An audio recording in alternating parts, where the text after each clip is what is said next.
ବନ୍ଧୁତା। ରାମେଶ୍ୱର ଗ୍ରାମରେ ମୁକ୍ତିକାନ୍ତ ନାମରେ ଜଣେ ଜମିଦାର ଥିଲେ। ସେ ଦୟାଳୁ ଓ ଶାନ୍ତ ସ୍ୱଭାବର ମଣିଷ। ଜମିଦାର ନିଜର ଏକମାତ୍ର ପୁତ୍ର ପ୍ରିୟବ୍ରତର କାର୍ଯ୍ୟକଳାପରେ ଆଦୌ ସନ୍ତୁଷ୍ଟ ନଥିଲେ। ସାଥୀ ସାଙ୍ଗଙ୍କ ସହିତ ଖିଆପିଆ ବୁଲାବୁଲିରେ ପ୍ରିୟବ୍ରତର ପୂରା ଦିନ ବିତି ଯାଉଥିଲା। ଅନେକ ସମୟରେ ପ୍ରିୟବ୍ରତ ବନ୍ଧୁ ଘରେ ରାତ୍ରିଯାପନ କରୁଥିଲା। ବନ୍ଧୁମାନଙ୍କ ଘଡ଼ିଏ ନ ଦେଖିଲେ ପାଗଳଙ୍କ ପରି ଆଚରଣ କରୁଥିଲା। ଘର ଖାଦ୍ୟ ତାକୁ ଆଗ ପରି ଆଉ ରୁଚୁ ନଥିଲା। ମଉଜ ମଜଲିସରେ ଦିନ କାଟିବା ଧୀରେ ଧୀରେ ପ୍ରିୟବ୍ରତର ଅଭ୍ୟାସରେ ପରିଣତ ହୋଇଗଲା।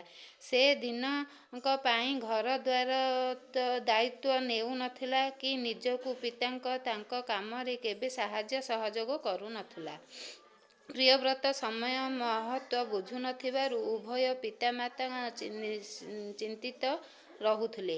ଅନେକ ପ୍ରକାର ବୁଝେଇଲା ପରେ ବି ତାର ସ୍ୱଭାବରେ ସାମାନ୍ୟ ବି ପରିବର୍ତ୍ତନ ହେଇ ନଥାଏ।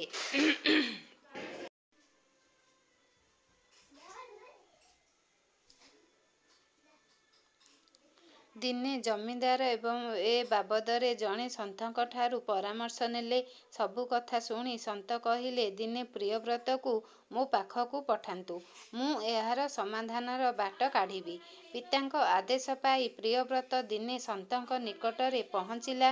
ପ୍ରିୟବ୍ରତ ସନ୍ଥଙ୍କ ପାଦ ସ୍ପର୍ଶ କରି ପ୍ରଣାମ କଲା। ସନ୍ଥ ପ୍ରିୟବ୍ରତକୁ ନିଜ କୁଟୀରର ପଛପଟକୁ ଡାକିନେଇ ତିନୋଟି ଅନାବନା ଗଛକୁ ଦେଖାଇଲେ। ଗୋଟିଏ ଗଛ ଆଉ ଗୋଟିଏ ଗଛ ତାଠାରୁ ଟିକେ ବଡ଼, ଆଉ ଅନ୍ୟଟି ଆଉ ଟିକେ ବଡ଼। ସନ୍ଥ କହିଲେ, ଏବେ ମତେ ତୁମେ ତିନିଟିଯାକ ଗଛ ଉପାଡ଼ିକି ଦିଅ। ପ୍ରିୟବ୍ରତ ସଙ୍ଗେ ସଙ୍ଗେ ଛୋଟ ଗଛଟିକୁ ଉପାଡ଼ି ଦେଲା। ଦ୍ୱିତୀୟ ଗଛଟିକୁ ସାମାନ୍ୟ ବଳ ପ୍ରୟୋଗ କରିବାକୁ ପଡ଼ିଲା, ହେଲେ ବଡ଼ ଗଛଟିକୁ ଆଦୌ ଉପାଡ଼ି ପାରିଲା ନାହିଁ। ସନ୍ଥ କହିଲେ, ଶେଷ ଗଛଟିକୁ ଉପାଡ଼ି ପାରିଲିନି, କାରଣ ମାଟି ଓ ଗଛର ବନ୍ଧୁତା ତୁମ ବଳଠାରୁ ଅଧିକ ଶକ୍ତ ଥିଲା। ମଣିଷ ସମାଜରେ ବି ବନ୍ଧୁତାର ଦୃଢ଼ତା ଅବିକଳ ମାଟି ଓ ଗଛ ପରି। ଜୀବନରେ ବନ୍ଧୁତାର ଆବଶ୍ୟକତା ତ ରହିଛି, ହେଲେ ବନ୍ଧୁତା ଆଢ଼ୁଆଳରେ ନିଜ କର୍ତ୍ତବ୍ୟକୁ ଏଡ଼ାଇ ଦେବା ଆଦୌ ଗ୍ରହଣୀୟ ନୁହେଁ। ସୁଗୁଣରେ ପରିପୂର୍ଣ୍ଣ ବନ୍ଧୁଟି ଜୀବନର ମାର୍ଗକୁ ପ୍ରଶସ୍ତ କରେ, ଆଉ ଦୁଷ୍ଟ ପ୍ରକୃତିର ବନ୍ଧୁ ଜୀବନକୁ ନର୍କ ପରିଣତ କରିଦିଏ। ସମୟକ୍ରମେ ଦୁଷ୍ଟ ପ୍ରକୃତିର ବନ୍ଧୁଠାରୁ ହାତ ଛଡ଼ାଇବା କାଠିକର ପାଠ। ଏଣୁ ଗୁଣ ପରଖି ବନ୍ଧୁତ୍ୱ ଗଢ଼ିବା ନିହାତି ଜରୁରୀ। ପ୍ରିୟବ୍ରତ ନିଜ ଭୁଲ ସ୍ୱୀକାର କରି ସନ୍ଥଙ୍କ ନିକଟରେ କ୍ଷମା ପ୍ରାର୍ଥନା କଲେ। ଧୀରେ ଧୀରେ ପୁରୁଣା ସାଙ୍ଗସାଥୀଙ୍କଠାରୁ ଦୂରେଇ ଉଭୟ ଗୃହକାର୍ଯ୍ୟ ଓ ପିତାଙ୍କର ଦାୟିତ୍ୱ ନିଜ କାନ୍ଧକୁ ନେବାକୁ ଲାଗିଲେ।